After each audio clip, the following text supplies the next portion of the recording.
வெறும் 8 நாள்ல திரும்ப வந்துடுவேன்னு ஸ்பேஸுக்கு போனவங்க 9 மாதம் கழிச்சு நேத்து தான் நம்ம பூமிக்கு திரும்ப வந்தாங்க. அப்படி இதுக்கு பின்னாடி என்னதான் நடந்துச்சுன்னு கம்ப்ளீட்டா தெரிஞ்சுக்கலாம். ஃபுல்லா பாருங்க. 100 days 100 குடி ஸ்டோரிஸ் பார்ட் 3ல இன்னைக்கு டே 36. இந்த மாதிரி யூஸ்ஃபுல்லான குடி ஸ்டோரிஸ்க்கு நம்ம பேஜை ஃபாலோ பண்ணிக்கோங்க. 1998 அமெரிக்காவும் கூட பல நாடுகளும் ஒன்னா சேர்ந்து ஸ்பேஸை பத்தி பூமியில இருந்துகிட்டே ரிசர்ச் பண்றதுக்கு கஷ்டமா இருக்குன்றதுனால ஒரு இன்டர்நேஷனல் ஸ்பேஸ் ஸ்டேஷனை உருவாக்குறாங்க.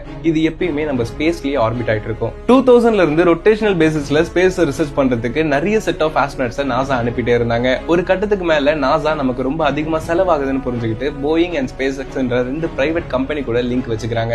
அதுல ஃபர்ஸ்ட் போயிங் கம்பெனி ஸ்பேஸ்க்கு போயிட்டு வர மாதிரி ஒரு ஸ்பேஸ் கிராஃப்ட் ரெடி பண்றாங்க. இதை டெஸ்ட் பண்றதுக்கு Sunita Williams and Butch Willmore என்ற 2 எக்ஸ்பீரியன்ஸ் ஆஸ்ட்ரோனட்ஸை போன வருடம் ஜூன் மாதம் ஸ்பேஸ்க்கு அனுப்பி வைக்கிறாங்க. போகும்போது பெருசா எந்த பிரச்சனையும் இல்ல. பட் இவங்க திரும்ப கிளம்பும் போது அந்த ஸ்பேஸ் கிராஃப்ட்ல ஏற்பட்ட சில பிரச்சனைகள்னால நாசா இவங்களை அங்கேயே கொஞ்ச நாளைக்கு இருக்க சொல்றாங்க. நாட்கள் வாரங்கள் ஆகுது, வாரங்கள் மாதங்கள் ஆகுது. இன்னும் போயிங் கம்பெனியால அவங்க பிரச்சனைகளை சரி பண்ண முடியல. இதை பார்த்த நாசா இலான் மஸ்க் அப்ரோச் பண்ணி ஸ்பேஸ் எக்ஸோட உதவியால டிராகன்ற ஒரு ஸ்பேஸ் கிராஃப்ட உருவாக்குறாங்க. மார்ச் 15 டிராகன் அனுப்புறாங்க. அடுத்த நாளே அந்த ஸ்பேஸ் ஸ்டேஷன் கூட போய் டாக்கிங் ஆகுது. அண்ட் நேத்து அந்த டிராகன் ஸ்பேஸ் கிராஃப்ட்ல ஏறி இன்னைக்கு early morning 3:30 AM Sunita Williams and Butch Wilmore coast off புளோரிடால சேஃபா லேண்ட் ஆகுறாங்க. அண்ட் இந்த 9 மாதங்கள்ல அவங்க 2 பேரும் சாப்பிடுறது, தூங்குறது, பாத்ரூம் போறது, டிப்ரெஷன் பல கஷ்டங்கள் அனுபவிச்சிருப்பாங்க.